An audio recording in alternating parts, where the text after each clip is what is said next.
ಎಲ್ಲರಿಗೂ ನಮಸ್ಕಾರ. Vlogs with ಅನುಷಾಗೆ ಸ್ವಾಗತ. ಇವತ್ತು ಸಂಡೇ ಮಾರ್ನಿಂಗಿಂದನೇ ನಾನು ವ್ಲಾಗ್ನ ಸ್ಟಾರ್ಟ್ ಮಾಡಿದ್ದೀನಿ. ಮನೆ ಕೆಲಸ ಎಲ್ಲ ಮುಗಿಸ್ದೆ. ಹಾಗೆ ಇಲ್ಲಿ ಗಾರ್ಡನ್ನ ಚೆಕ್ ಮಾಡೋಣ ಅಂತ ಬಂದಾಗ ಇಲ್ಲಿ ಎಲ್ಲ ಟೊಮೆಟೋಸ್ ಕೂಡ ರೈಪ್ ಆಗೋದಕ್ಕೆ ಶುರು ಆಗಿತ್ತು. ಸೊ ಅದನ್ನು ನಾನು ಕಟ್ ಮಾಡಿ ರಿಮೂವ್ ಮಾಡಿ ಇಟ್ಟಿದ್ದೀನಿ. ಹಾಗೆ ನನ್ನ ಮನೆ ಕೆಲಸ ಎಲ್ಲ ಮುಗಿಸಿ ನೆಕ್ಸ್ಟ್ ಡೇ ಅಂದರೆ ಜಾನ್ 1 ಬಂದು ನನ್ನ ಹಸ್ಬೆಂಡ್ ಬರ್ತ್ಡೇ. ಸೊ ಅವ್ರಿಗೆ ಇಷ್ಟ ಆಗಿರೋಂಥ ಗುಲಾಬ್ ಜಾಮೂನ್ ಮಾಡೋಣ ಅಂತ ಈಗ ಅದಕ್ಕೆ ಎಲ್ಲ ರೆಡಿ ಮಾಡ್ಕೊಳ್ತಾ ಇದ್ದೀನಿ. ಈ ಜಾಮೂನ್ ಮಾಡೋದು ಹಸ್ಬೆಂಡ್ಗೆ ಗೊತ್ತಿಲ್ಲ, ಯಾಕಂದ್ರೆ ಅವರು ಮನೇಲಿ ಇರಲಿಲ್ಲ, ಕೆಲ್ಸದ ಮೇಲೆ ಆಚೆ ಹೋಗಿದ್ರು. ಸೊ ಅವ್ರು ಬರೋಷ್ಟೊತ್ತಿಗೆ ಮಾಡಿ ಮುಗಿಸ್ಬಿಡೋಣ ಅಂತ ಡಿಸೈಡ್ ಮಾಡಿ ಬೇಗ ಬೇಗ ಮಾಡ್ತಾ ಇದ್ದೀನಿ.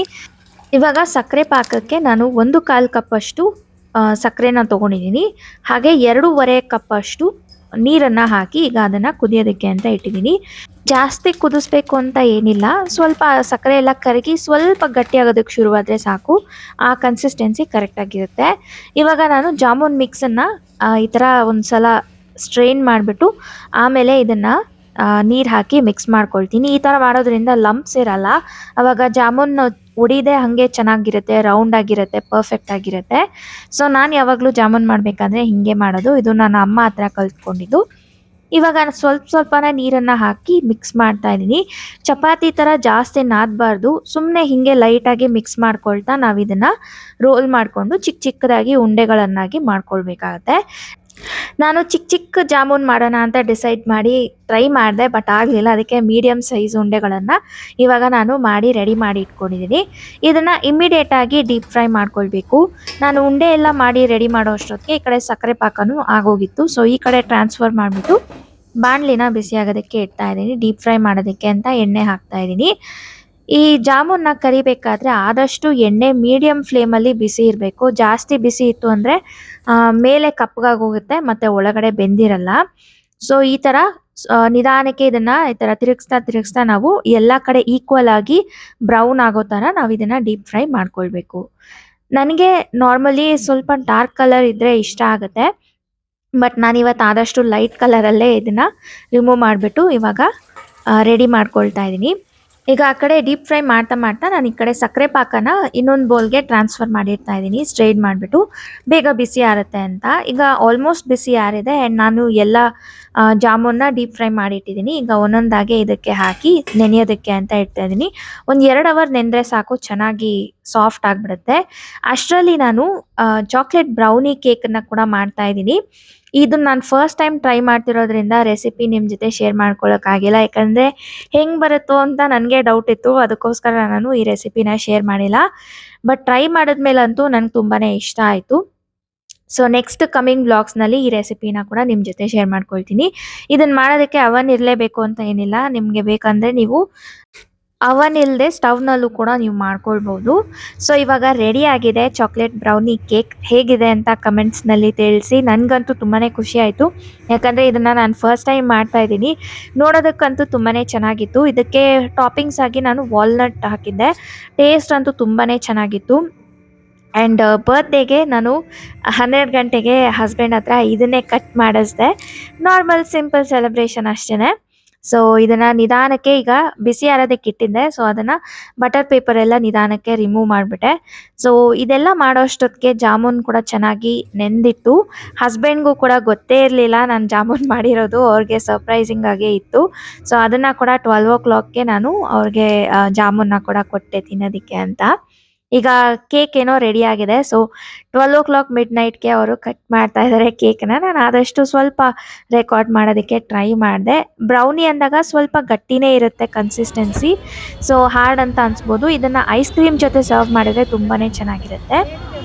ಸೊ ಇವಾಗ ನೆಕ್ಸ್ಟ್ ಡೇ ಆಗಿದೆ. ನೆಕ್ಸ್ಟ್ ಡೇ ನಾವು ಕಾಡು ಮಲ್ಲೇಶ್ವರ ದೇವಸ್ಥಾನಕ್ಕೆ ಹೋಗಿ ಬರೋಣ ಅಂತ ಅಂದ್ಕೊಂಡು ಇಲ್ಲಿಗೆ ಬಂದಿದ್ದೀವಿ.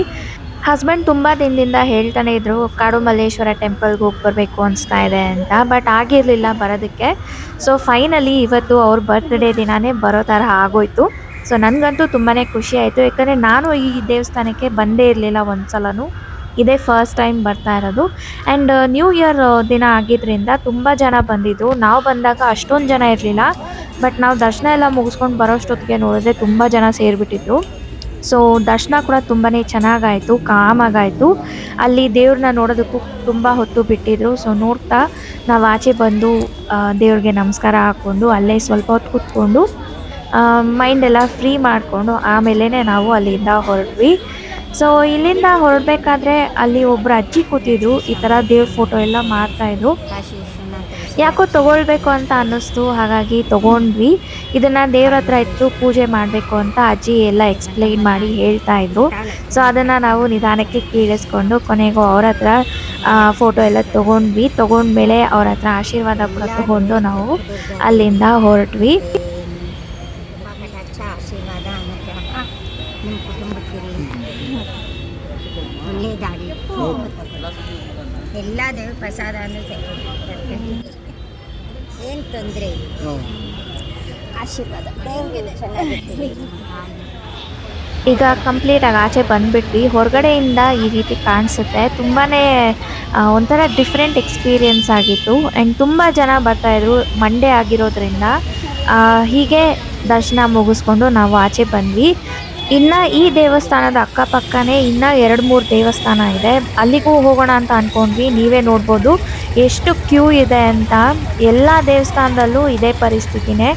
ಇನ್ನು ಲೇಟ್ ಆಗಿಬಿಡುತ್ತೆ ಅಂದ್ಬಿಟ್ಟು ನಾವು ಬೇಡ ಇವತ್ತು ಹೋಗೋದು, ಒಂದು ದೇವಸ್ಥಾನಕ್ಕೆ ಹೋಗಿದ್ವಲ್ಲ ಸಾಕು ಅಂತ ಬಂದುಬಿಟ್ವಿ. ಅಲ್ಲಿ ಹೋಗಿ ಬರೋಷ್ಟೊತ್ತಿಗೆ ನಮಗೆ ತುಂಬಾ ಹಸಿವಾಗ್ಬಿಟ್ಟಿತ್ತು. ಸೊ ದೇವಸ್ಥಾನದ ಆಪೋಸಿಟೇ ಒಬ್ಬರು ಬೇಲ್ಪುರಿ ಮಾಡ್ತಾಯಿದ್ರು. ಸೊ ಅಲ್ಲಿ ಚೂರ್ಮುರಿ ತಿನ್ನೋಣ ಅಂತ ಈಗ ಆರ್ಡ್ರ್ ಪ್ಲೇಸ್ ಮಾಡಿದ್ದೀವಿ. ಅವರು ಕೂಡ ರೆಡಿ ಮಾಡಿ ಕೊಡ್ತಾ ಇದ್ದಾರೆ. ತುಂಬಾ ಟೇಸ್ಟ್ ಚೆನ್ನಾಗಿತ್ತು. ನಮಗೆ ಸಿಕ್ಕಾಪಟ್ಟೆ ಹಸುವಾಗಿದ್ದರಿಂದ ಅವ್ರು ಮಾಡಿಕೊಟ್ಟಿದ್ದು ತುಂಬಾ ಚೆನ್ನಾಗಿದೆ ಅಂತ ಅನ್ನಿಸ್ಬಿಟ್ಟು, ಹಾಗಾಗಿ ಇದನ್ನು ಎಂಜಾಯ್ ಮಾಡ್ತಾ ಅಲ್ಲಿಂದ ಹೊರಟು ಬಂದ್ವಿ. ನಾವು ಹೀಗೆ ಮಲ್ಲೇಶ್ವರಂ ಕಡೆ ನಡ್ಕೊಂಡು ಹೋಗ್ತಾ ಇದ್ವಿ. ಸೊ ಇಲ್ಲಿ ಫುಟ್ಪಾತ್ನಲ್ಲಿ ಎಷ್ಟೊಂದು ಅಂಗಡಿಗಳು ಇರ್ತಾಯಿದ್ವು, ಇವಾಗ ಇಲ್ಲವೇ ಇಲ್ಲ, ಅಂಗಡಿಗಳು ಎಲ್ಲ ತೆಗೆಸ್ಬಿಟ್ಟಿದ್ದಾರೆ. ಸೊ ಆನ್ ದ ವೇ ಹೋಗ್ತಾ ನಮಗೆ ಇಲ್ಲಿ ಕೋತಾಸ್ ಕಾಫಿ ಕಣಕ್ಬಿತ್ತು.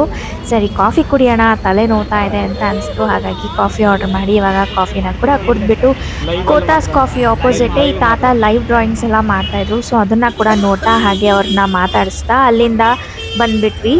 ಹೀಗೆ ನಡ್ಕೊಂಡು ಬರ್ತಾ ಕೆಲವೊಂದು ಚಿಕ್ಕ ಪುಟ್ಟ ಶಾಪಿಂಗ್ನ ಮಾಡಿಕೊಂಡು ಬಂದ್ವಿ ನಾವು.